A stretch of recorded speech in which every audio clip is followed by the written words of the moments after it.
começa agora o Religare Conhecimento e Religião. Como compreender o diálogo interreligioso na atualidade? Que tipos de relações são possíveis entre diferentes religiões? O tema do programa de hoje é diálogo interreligioso. Eu recebo aqui no estúdio Rita Macedo Grassi. Ela é mestra em Ciências da Religião pela PUC Minas. Rita, obrigado por você ter acolhido o nosso convite. Obrigada a você. Olá. Você pode participar do programa, enviar perguntas, comentários. Utilize o WhatsApp, o nosso número é aqui em Belo Horizonte, o código 31 99642 8473. Se você gostou da entrevista, você quer assistir de novo, quer compartilhar com alguém, postar os vídeos nas redes sociais, basta procurar por Religare Conhecimento e Religião no YouTube. Inscreva-se no canal, marque no sino para ser avisado quando um novo programa for postado.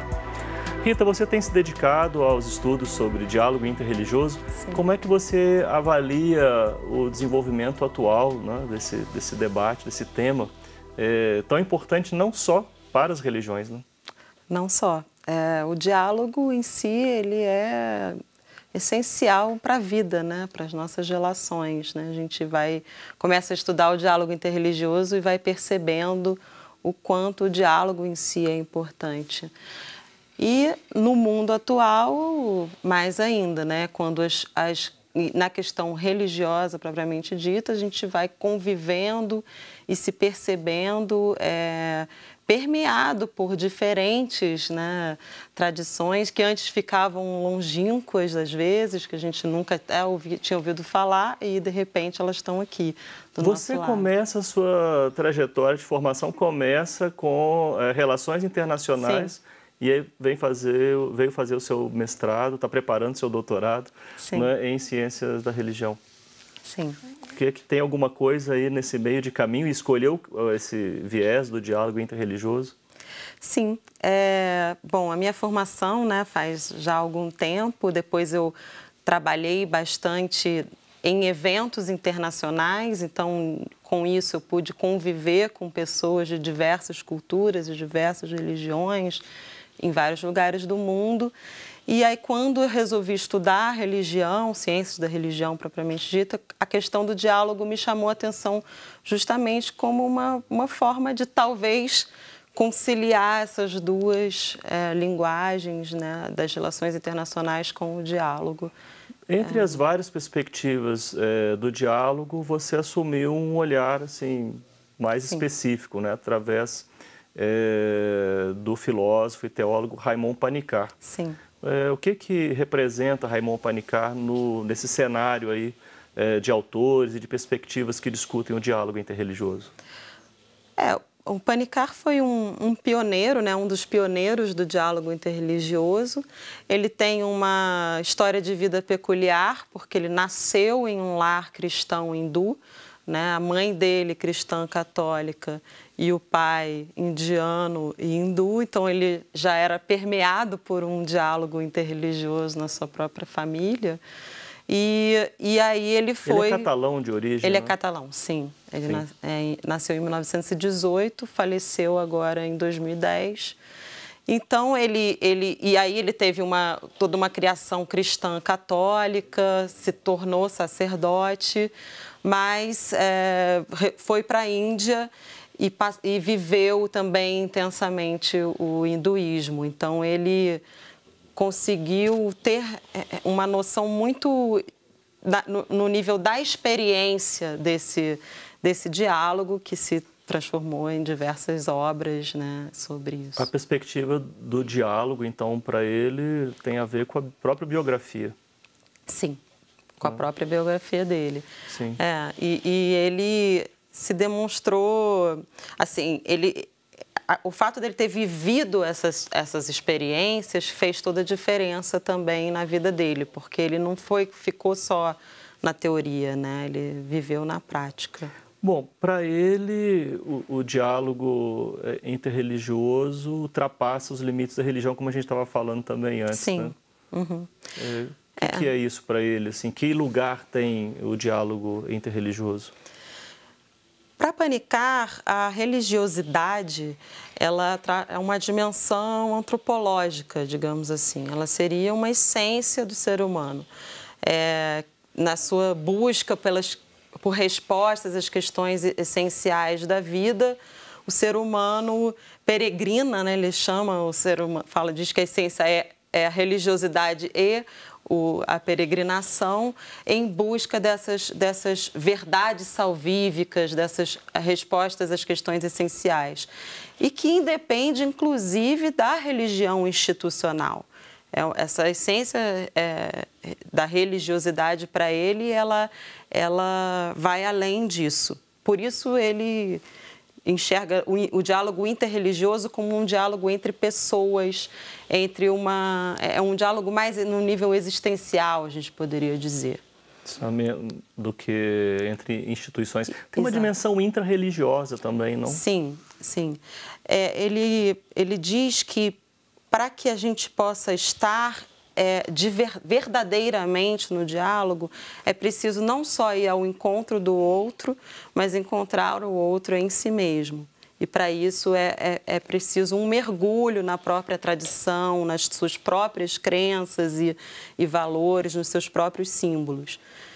Daí ele até usa uma imagem que eu acho interessante, que ele diz: enquanto você não encontrar o muçulmano em si mesmo, o budista em si mesmo, você não tem como ir para o diálogo com essas tradições. Então, o diálogo intra, ele está em relação com o inter. Ele tem que estar, o inter tem sempre que estar acompanhado de um intra nessa concepção. Já que ele defende, né, essa dimensão, você também apresentou sobre isso, essa dimensão, esse aspecto biográfico, como é que ele mesmo viveu isso? Já que como que foi isso? Ele foi buscar o que na Índia? O que ele trouxe de volta? Sim. Ele foi primeiramente à Índia para encontrar seus laços familiares e depois ele acabou indo meio que exilado e ele ficou lá e ele esteve em contato com o Henri Lessot, que depois recebeu o nome de Abhishektananda, que é um monge também beneditino, também vinha um cristão, e ele viveu intensamente, o Henri Lessot, essa experiência Advaita, né, ou Adwaita, que Panikkar também experimentou, e eles em meditações, em práticas. Então, aí ele fez o mergulho propriamente dito, e ele fez um grupo de traduções, traduziram mais de 1000 páginas dos Vedas, que são os textos sagrados hindus. Então, ele mergulhou intensamente. E depois também no budismo, né? Ele teve também uma passagem pelo budismo e sempre nessa concepção de fazer realmente um mergulho para conhecer verdadeiramente, num nível experiencial, aquela tradição. Agora, que dimensão é essa que você mencionou? Advaita. Que, inclusive, é o tema da sua pesquisa, né? Exato. Em sânscrito, a pronúncia correta seria Adwaita, né? Eu normalmente falo Adwaita, mas escreve-se Advaita. Sim. Essa dimensão trata-se de uma forma de enxergar a realidade como não dual, ou adual, como prefere Panikkar. Ele vai chamar isso de intuição, né? Mas podemos dizer, em linguagem ocidental, um conceito que surge nas Upanishads, que são os textos que explicam os Vedas, textos originários. Seria uma forma de você enxergar a realidade não como isto ou aquilo, mas isto e também aquilo. Os polos estando interrelacionados o tempo todo. Então, não há uma separação, não haveria uma separação nessa... E por aí nós poderíamos tecer-se um caminho para o diálogo interreligioso? Sim, justamente. Ele pega essa intuição, esse conceito, e ele vai aplicar em diversas concepções na sua visão de realidade que vão interferir diretamente na sua concepção de diálogo, e principalmente de diálogo intra-religioso, né, como a gente falou. Sim. Uma aplicação possível, qual seria? Bom, Ele usa uma imagem que eu acho que descreve bem o que seria essa relação adoeita, que seria de uma mãe e um filho, né? Ele diz que na relação entre uma mãe e um filho, eles estão aparentemente separados, mas o filho está na mãe e a mãe está no filho, de uma certa forma. Então, se você vai pensar nisso, leva isso para todas as esferas da vida e todas as relações, da mesma forma, então, você está em mim, eu estou em você e assim por diante, né? Nós, os seres humanos, estamos interrelacionados. Sim, é interessante, eu estudo um outro autor catalão, que é o Marià Corbí. Sim. E ele também tematiza do ponto de vista, quando ele fala de qualidade humana profunda, aqui antes nós chamávamos de espiritualidade, sim, né? Segundo Marià Corbí também isso, e ele fala que para a qualidade humana profunda, a perspectiva de compreensão da realidade é a não dualidade como princípio. Sim. Como ele também tem uma compreensão bastante ampla de várias tradições religiosas, embora sua tradição, né, de base seja o cristianismo, né? Talvez... Bom, e foi lá, inclusive, que eu conheci o pessoal do grupo que você também conhece, né? Sim, conheço. Milena Carrara. Milena Carrara, sim. Que ela é diretora de um centro de estudos sobre Panikkar?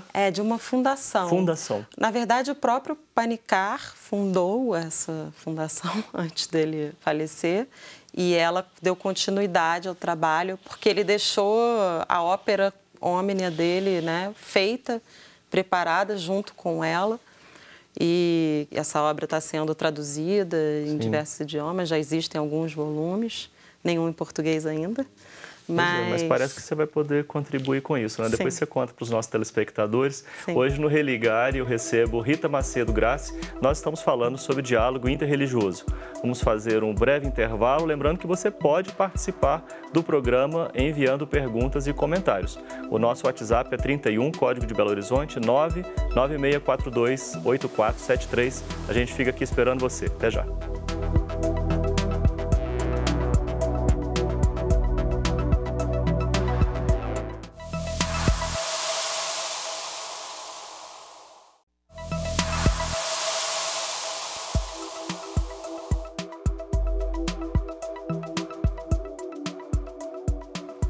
Estamos de volta com o Religare, Conhecimento e Religião.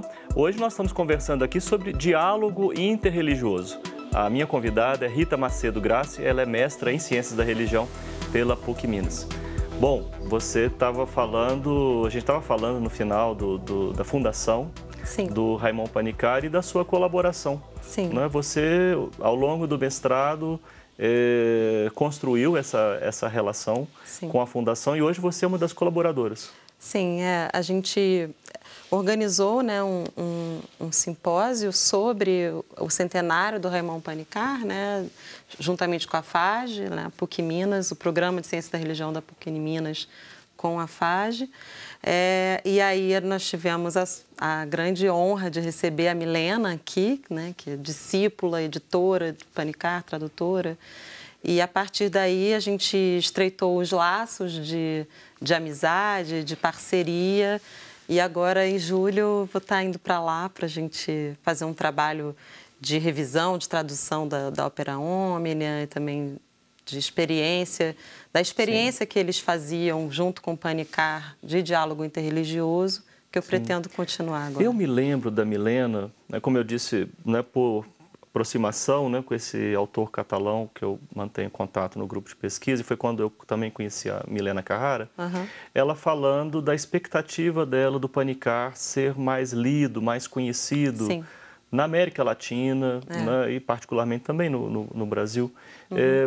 É Panikkar um autor assim lido, né, entre os estudiosos, as pessoas que estudam diálogo interreligioso?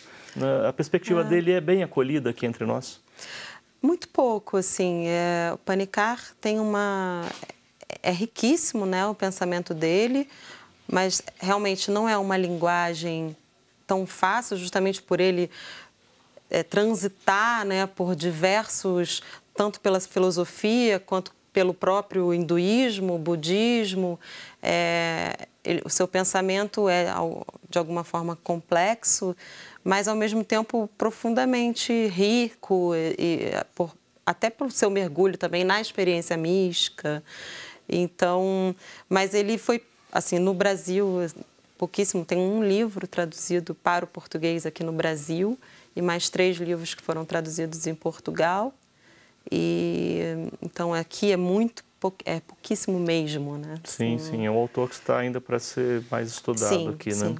Bom, quando essa experiência que você relatou, não só a perspectiva do diálogo interreligioso que ele assume, mas a própria experiência que ele viveu, o que aconteceu com, por exemplo, símbolos cristãos, né, para Panicá? O que acontece na experiência dele? E o que acontece na experiência de uma pessoa que entra nessa perspectiva do diálogo interreligioso? Sim, ele, a partir dessa experiência, principalmente da experiência adueita, né, ele vai revisitar os símbolos cristãos que já lhe eram caros e, né, ele fala de Jesus Cristo como ele fala Ista Devatan, que seria o símbolo da divindade para ele, com quem ele conversava e orava e tudo, mas ao mesmo tempo ele vai olhar com outros olhos, tanto a Trindade quanto a própria manifestação de Cristo, né? Que ele vai Então ele ressignificou a experiência cristã. Sim. É isso?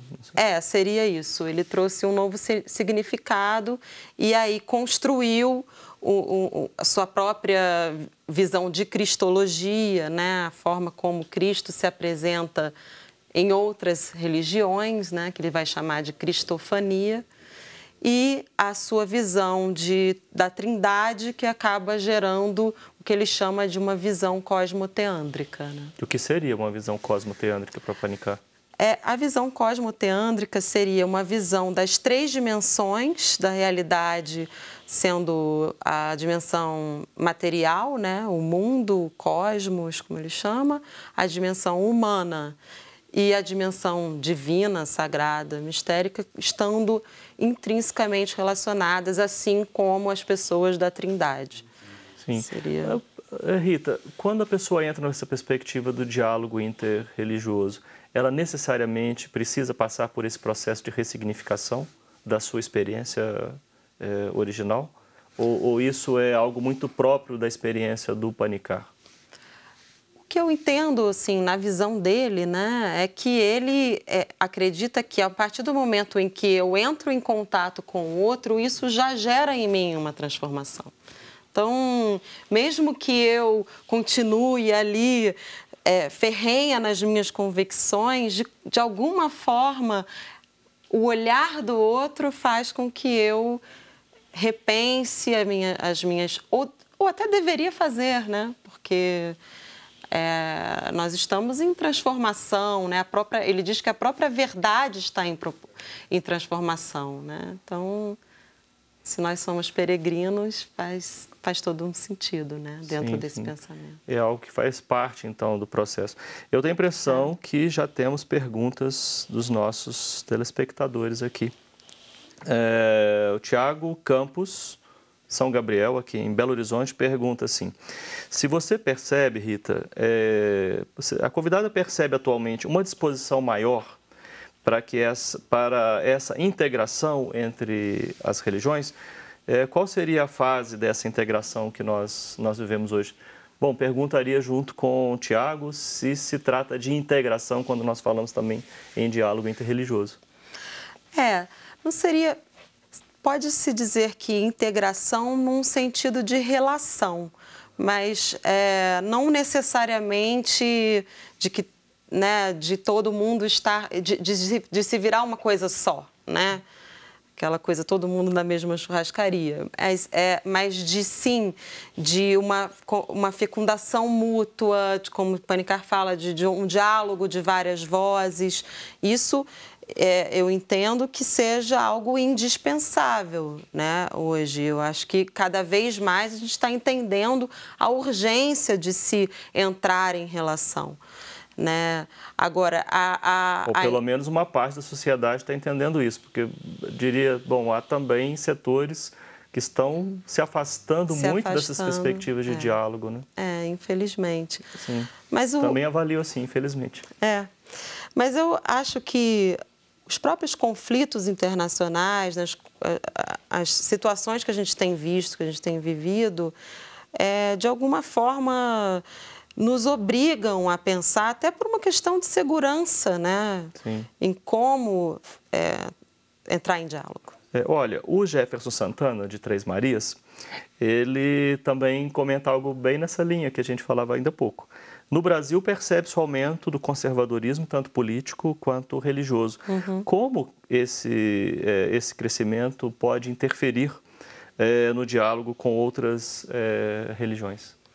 Pode interferir muito, né? Se não houver também uma contrapartida, né? Uma resistência, digamos assim, estarmos conscientes de que essas forças existem, que elas estão presentes e cada um de nós trabalhar num sentido de promover diálogos, de incluir, né? De trazer para junto aqueles que estão sendo, de uma certa forma, banidos da sociedade, né? Porque isso tem acontecido, a gente vê relatos diários, né? Sim. Olha, o professor Roberley Panachevitz, seu orientador, né, cumprimenta pela entrevista, cumprimenta o nosso programa e ele pergunta, né, na sua visão, qual pode ser a maior contribuição que você percebe do pensamento de Panikkar para o diálogo interreligioso no mundo contemporâneo? Já mandou uma pergunta difícil, né? Pois assim. Orientador, né? Não, eu acredito que a maior contribuição de Panikkar nessa visão e aí eu vou, enfim, quando ele fala do amor, né? Panikkar acredita que o amor ele tem que estar alinhado ao conhecimento. Então, a partir do momento em que eu vou para o encontro com o outro, existe um conhecimento que é um conhecimento amoroso, deveria ser uma abertura ao outro, né? Que não adianta você ir para um diálogo apenas no nível dialético, que ele precisa ser dialógico e ele precisa estar nesse nível do cuidado, da hospitalidade. Essa é a visão dele. Ser a maior contribuição. Bom, eu também, quando estudei sobre o diálogo interreligioso, no período de formação, depois eu fui para outros temas, né? Mas eu me lembro também de uma reação, em particular, a essa perspectiva de diálogo que o Raymond Panikkar representa. O que você atribui, não é, essa reação no âmbito assim, dos modelos sobre diálogo interreligioso, essa reação de boa parte, né, de pessoas mesmo da teologia do diálogo interreligioso, né, assim, uma reserva com relação à proposta de Panikkar? Eu vejo duas coisas nisso. Uma é uma crítica a uma certa, né, uma utopia, né, do pensamento dele ser muito utópico, inalcançável, né? Isso mesmo que eu acabo de dizer, nos parece impossível num mundo de hoje, né, tão intolerante como o rapaz que perguntou, né, anteriormente. E a outra é uma... O Jefferson. O Jefferson. Desculpa, Jefferson. De Três Marias. E a outra seria que a visão de pluralismo do Panikkar, né, é uma visão um pouco diferente dos teólogos pluralistas contemporâneos a ele. Sim. Bom, eu agradeço muito você ter vindo aqui. Agradeço. Sucesso para os desdobramentos da sua pesquisa. Muito obrigada. Tá bom, Rita.